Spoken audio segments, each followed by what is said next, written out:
it's those little things of I'm taking a car ride with my granddaughter and we're running down the street to go pick up Chinese food.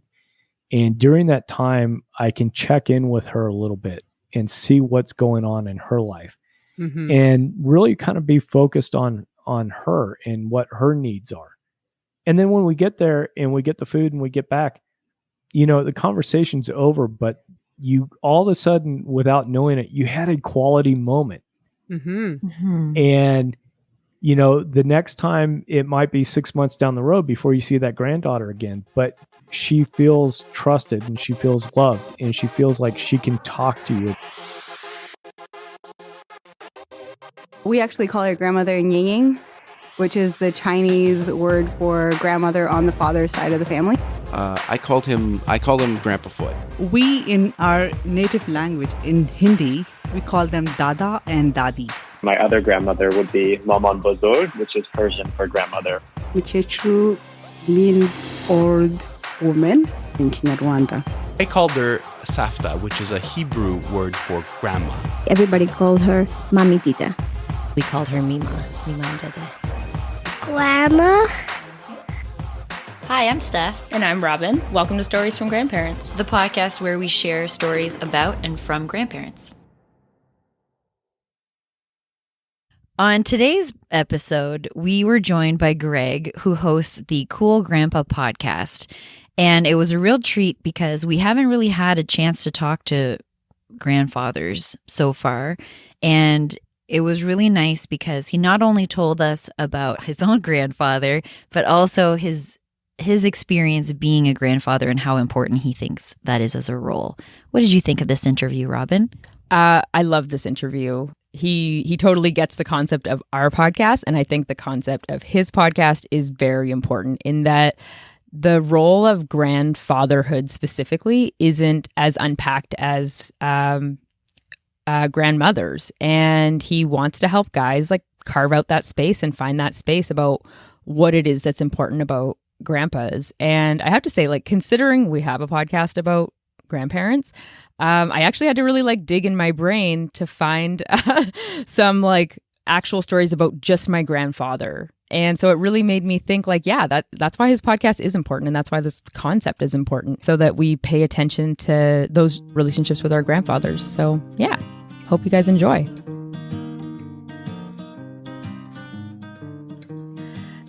Where do you want to start? Well, if we want to, we could jump in a little bit about my grandpa Ashby and his influence on me, because that's really a little bit of the genesis of the Cool Grandpa podcast and how that came to be. So I can definitely tell you a few stories about his impact with me, and then feel free to jump in and ask questions, because I might, always one of those things where you kind of assume at certain points that everybody knows these people and knows the story, right? Yeah. So a little bit of background about my grandpa Ashby is his name was Walter Ashby, and he was born in Utah in 1919, and his folks had moved over into the Eastern Oregon area.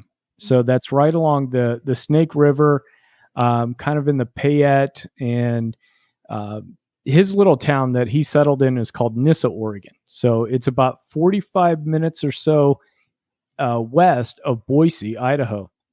And at that point in the 20s, 30s, 40s, there was a lot of homesteading that was still going on. There was a lot of dams that were being put up in that area, and there was a lot of farmland that could be had for cheap if you come in and, of course, with a homestead, develop the land for agriculture, live on it, and you could have land pretty reasonable. So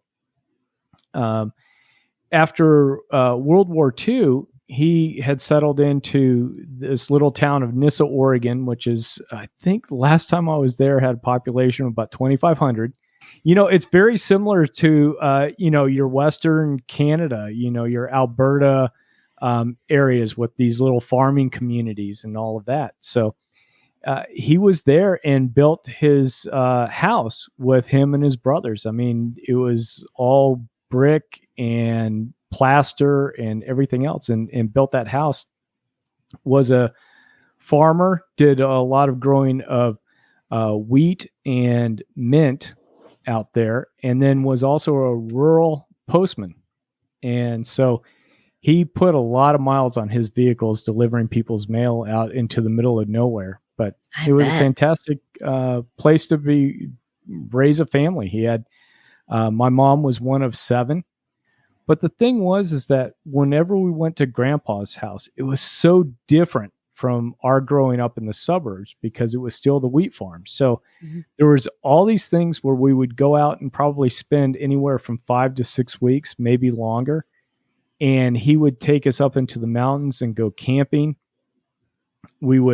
He had cows, so we would learn to move the cows around the pasture. We would learn it was so hot and dry. In order to have a yard, you had to flood the yard. So he had an irrigation pipe. He would turn this thing on, and no lie, probably put about 4 inches of water on the entire front yard. Oh, wow. And so you can imagine a bunch of little kids running around in their swimsuits in this front yard, just splishing and splashing around and having a blast doing that. But that It's was like how next level puddle jumping. Absolutely. It was fantastic because, like I said, you'd get out there, and with my cousins and with my siblings, we might play kickball in like 4 inches of water, and then be sliding into first base or sliding into second base or, whatever that was. The best. And yeah, it was fantastic. It was great. And I remember too, as a little kid, that now, this is way before cable and everything came on. And in the summers, what they would sometimes do is the local TV channel would do the 3D horror films out of the 50s and 60s, right? Oh, so cool. It'd be Creatures of the Black Lagoon would be on Saturday night. So he would always help us out by, going to the grocery store that had the 3D glasses. And we'd make up a bunch of popcorn, and we'd be sitting on the floor and watching these old horror movies, which I don't think he really cared that much about. But when you're 10 years old, 3D horror films, it was fantastic. You the whole thing about like, oh, the ball's coming at you out of the screen, or the creatures reaching out for you, or, all of that stuff. But we would just make our beds in the front room and enjoy ourselves. And like I said, it was so different. He would teach us how to go out and do different farming activities. There was no sleeping in at Grandpa's house. You were getting up and you were doing chores and you were helping out. And it was just a fantastic experience.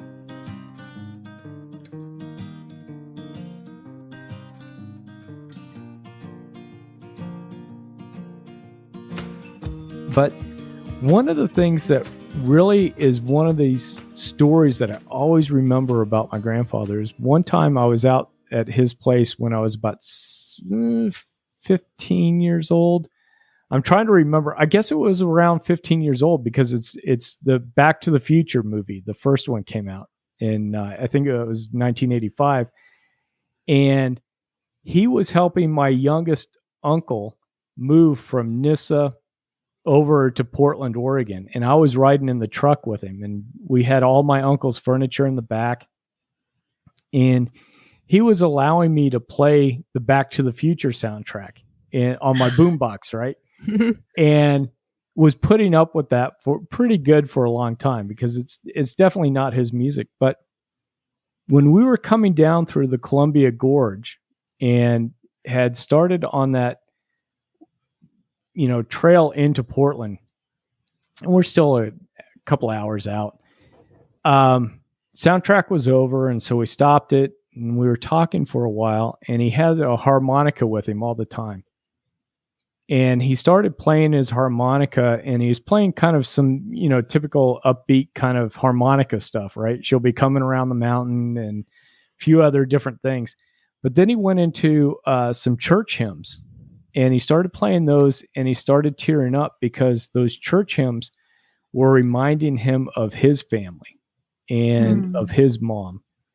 And I think it kind of hit him as far as not having them around anymore. That's one of those things as we get older, those, family members move on. Mm-hmm. And it was really interesting because I'd never seen him really break down like that before. And cry good tears, of, hey, I miss these folks. And what that ended up doing was leading him into stories that he shared with me about growing up and about, I guess at that point, my great great grandparents and those, uncles and aunts that I've never really met, and his growing up and the sacrifice that he had, because he grew up at a time where he was living in the upstairs of the family home / cabin, where at night during the wintertime, it was him and his brothers and a bunch of quilts sleeping on one bed. Mm-hmm. And when they would get up in the morning, the wash basin was frozen over with water. And so they'd have to bust that open, wash themselves, get ready to go to school. And that was just kind of how things were. There was a potbelly stove and a fire oven downstairs, but that heat and everything didn't always make it upstairs. So he would wake up and he'd talk about, there's frost on the blankets. There's, they've got to do all that stuff. So it was really kind of a touching experience. And then later in life, in my high school years and let's say early college, so this is going to be late teens. Let's, kind of fast forwarding 3-4 years. He would come out as my folks were divorcing, and he would help my mom make sure that she had a car that was working and that she had a car that was operable. And he would come out and not just spend a couple of weeks with us and just kind of do typical vacation stuff. And we did some of that. We'd go to Mount Vernon and we would take him and my grandma to Gettysburg and do some of these things. But primarily when he came out here, he was spending his time doing projects at my house to help my mom out, and sometimes that was putting up a wall. Sometimes it was redoing some things in the kitchen. Sometimes it was, it was doing a lot of work for her when he could just be relaxing, because he certainly had a little bit of a hitch in his step at that point. Not a young guy, farm life and that rural life had taken a toll on him. Mm-hmm. But, he was always watching out for his daughter, and he was always looking out for us and making sure that we were happy. And, one last story is one of these trips, he's out there and he's doing all this stuff. And my brother was really into BMX bike riding and trick bikes, especially. And my brother had saved up all this money to be able to build materials for a 12-foot quarter pipe, and had the design and everything for it. And my grandpa went out and helped him build that. And it was a bike ramp that you could take apart and assemble. But my brother had all this plywood and 2x4s and bolts and screws, all this stuff. And I can just imagine my grandfather as this farmer going, what a waste of materials for just to ride his bike on. But that was the thing. But he did it anyway, and he had that time with my brother where the two of them were out there working on something together. And he may have thought it was kind of frivolous or whatever he thought, but he did it anyway. And he spent that time with his family, with his grandkids, and those are the kind of lessons that stick with me. I can't remember how long ago he passed, but part of the joy of this podcast is I'm talking with people my age or a little bit older, and they're telling me the same kind of experiences with their grandfathers. And not everybody has a relationship with their grandfather, and I get that. And sometimes it may be a strained relationship for one reason or another, but a lot of times when people have these relationships with grandfathers, there's these little hidden gems and these stories and these learning moments within that relationship that, adults are talking about that happened to them when they were 10 years old. And now 40 years later, they're still talking about the time that grandpa took me fishing and we just kind of sat there, but he listened to what I had to say and I was important to him. And, that sort of thing is what I want to try to share with people about this role of grandfathers, that it's not just a throwaway role. It's a role that can have a deep impact if you do a few intentional things. The rewards are going to be huge.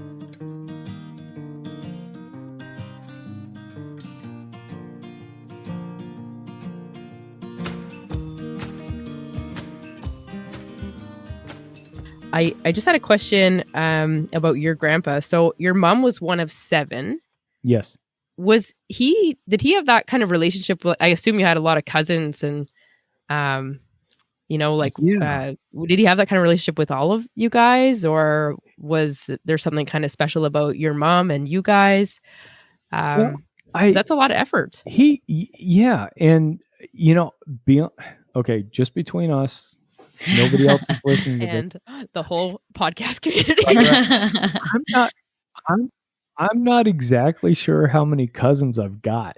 I believe that he had that kind of a relationship that he had with my mom was very similar to that relationship with the other children, but it was adjusted based on the needs that they all had for each other.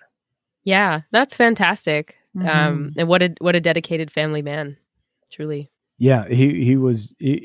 That was the thing, is he'd make the sacrifice, and a lot of times as a kid we didn't know that, right? It's a little bit like you don't always appreciate everything your parents did for you till you kind of get to their age, and then it starts to be like, mom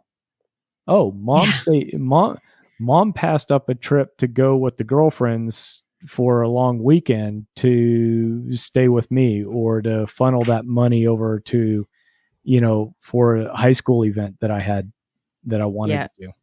Yeah, absolutely. Absolutely. I don't know if you're familiar with the love languages thing, but when you were talking about your grandfather, I was like, I bet he's an acts of service guy. Yeah, for sure. I would bet that would be it. Is that's, and I wonder too, you brought that up, and I'm kind of wondering too if some of that is based on the growing up that he had, where, coming through the Depression, going into World War II, coming out, building his own home, doing those things, is that it wasn't about, there's limitations of, hey, I don't have the means for a big family trip to, Vancouver. And I can go, I know how to rip down a wall and put up a wall, and I can do that. Yeah. Well, it's about showing up, and you said something earlier about like meeting your kids' needs, or I guess like your grandkids' needs. And that's definitely showing love, for sure. And it makes sense too, like growing up in the Depression, like, you don't have the means to like offer gifts. And, I think they weren't maybe as in touch with their feelings back then. So that maybe they weren't, giving each other tons of compliments either. But he knew how to show up for people and how to be helpful. And I think that's beautiful. And I also, it makes me think of your story of him becoming emotional on your road trip. And I think that's such a beautiful moment that you shared, and such a great example at a very impressionable age, I would imagine, to like see a grown man be emotional and just be able to express, grief and who he was missing. I think that's a beautiful thing. Yeah. Yeah. And, that's a good point too. And I think a good reminder for folks is that, we need to be able to be open to those maybe uncomfortable emotions, to help build those bonds. And also, I think possibly show the people around us, whether they're grandkids or grown-up kids, that kind of vulnerability, and not be afraid of that. Absolutely. Yeah, I totally agree. It reminds me, so I've had 2 kids in the past year. So, our parent, well, it's been COVID, so it's been really difficult, to involve the grandparents as much as we'd like. But so when I had my daughter, Steve, my husband, his parents came, like, she was born in March and they couldn't come down till like July because of like restrictions. And when they did, when they visited, and then when they were leaving, I was expecting a lot of tears from his mom. It's like, only granddaughter was just born, and she's like the cutest little baby or whatever. But I was expecting a lot of tears from her. But then, when they were saying their goodbye to her, his dad just kissed her feet and just said, "You're an angel," and started crying and left. And I couldn't believe that. I was so. It's just on that note of like the importance of showing vulnerability, because Steve's dad is a jokester. Like he's such a jokester. He doesn't. I did not expect that level of emotion from him at all. And just that he did that, and he cried right in front of us, and then he just like walked out the door. It was like, whoa, like it was so impactful. And it was a good reminder for me that like, no, he's not just there as like the fun grandpa and like, that's what he is. But like, it was like, no, this is a really deep and meaningful relationship to him. And that he has, they live a 9-hour drive away. And so it's tough for them to get down. But it kind of reminded me of that moment. Oh, Mike. Mm-hmm. Yeah, it was super. That's so sweet. I've met him, and that is like surprising and really touching. I love that. Yeah.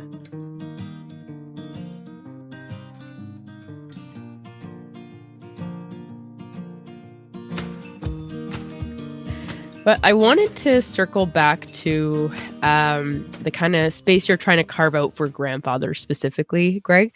And so, because you said like you see a lot more carved out for grandmothers, and I wonder where's the gap? Why does this gap exist? So I think there's a couple of things with that. A little bit is that there's a common the way that grandparents typically get portrayed in media, and this isn't me bashing anything. It's just, I think my observations, this is what I see, is that grandfathers tend to be a bit of a forgotten role in, like, let's say family dramas, in movies, books, whatever. And what I mean by that is they tend to be in the background until they're brought forward for comic relief, or they're brought forward as kind of a villain role, right? Mm-hmm. And none of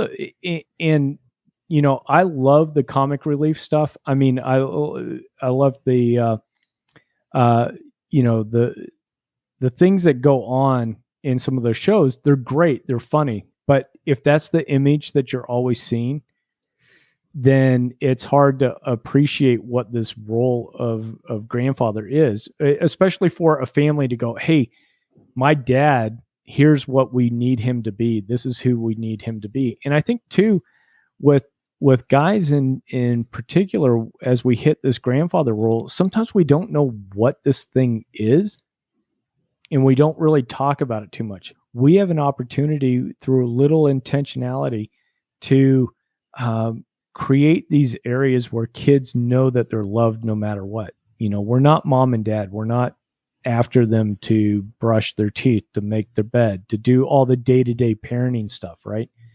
And it doesn't mean that we love them to the point of disregarding bad behavior or whatnot. Yeah, absolutely. Very well said. Yeah, and what a great where mission. do you see the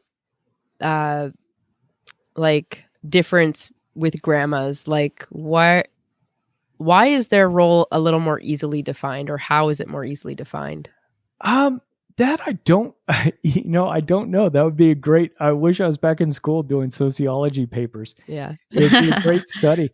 I think part of that is that there's a connection between moms and grandmas. That I don't know. There's something magic in the water or something that there's a connection or a bond that's there, because I think there's so much within childbirth, child rearing that creates those bonds. Yeah, I agree. And I think so much just comes down to patriarchy, right? And like the kind of traditional gender roles, and that this like family being seen as the domain of women. And when we were chatting, not last week, the week before, and I had to start kind of like milling through stories about my grandfather, because so many of my stories are about my grandmothers. And I was like, oh yeah, like I have to actually really reflect on this space of my pap and my other grandfather who passed away when I was young.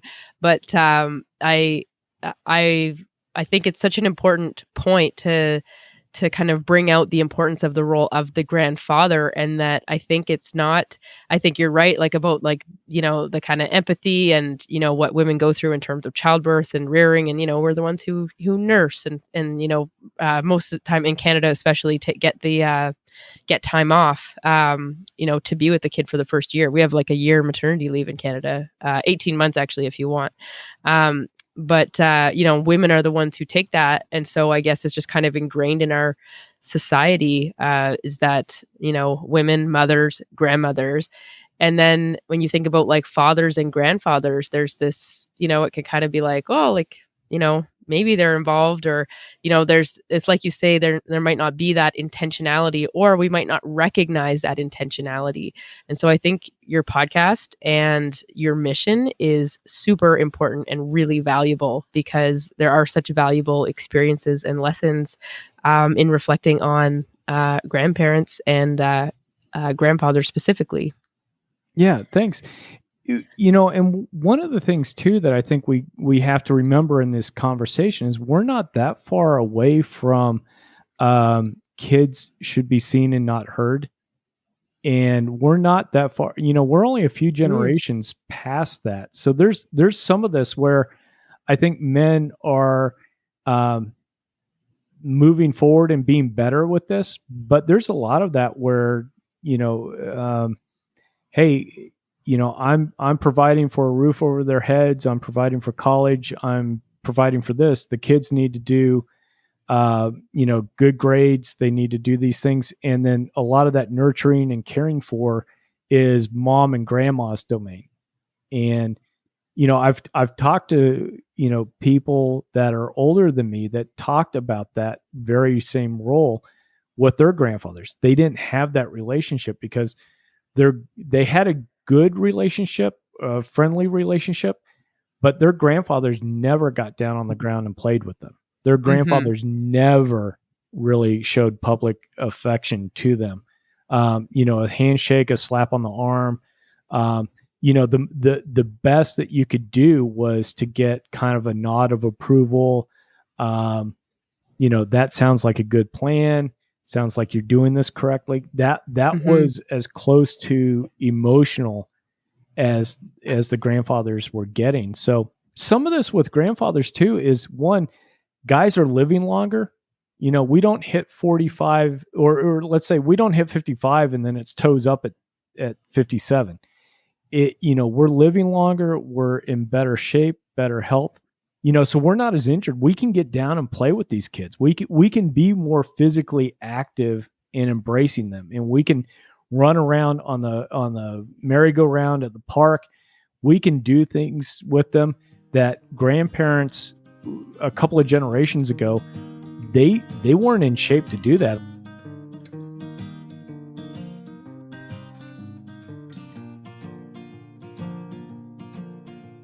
Are there any sort of lessons or examples of how you might think of your grandfather when you're, intentionally being there for your grandkids? Does that make sense? Yeah, absolutely. And, we were just talking about how these other grandfathers and some of these relationships where kids were seen and not heard. I would almost say my grandfather was an exception to that, because I do remember him being down on the ground with us. I do remember him taking time to show us some physical affection, whether it was hugs or a hand on the shoulder, different things along those lines. And he was always trying to get us out for experiences, and that's one of the things that I really want to do for my kids and grandkids is make sure that, I'm the grandpa that's taking them out camping into the mountains. Now, he sparked in me this idea of being intentional with whatever time I have with them. I may not live down the street, but when we're together, we're doing stuff. Yeah. And they're going to remember Grandpa Greg. Oh, that's so wonderful. Absolutely. So beautiful to hear. Thank you for listening to Stories from Grandparents. If you have any interest in submitting stories or if you want to participate on the podcast, please send us an email at storiesfromgrandparentspodcast@gmail.com. And don't forget to rate, review, and subscribe on Apple Podcasts, Spotify, or wherever you listen. It really helps us out.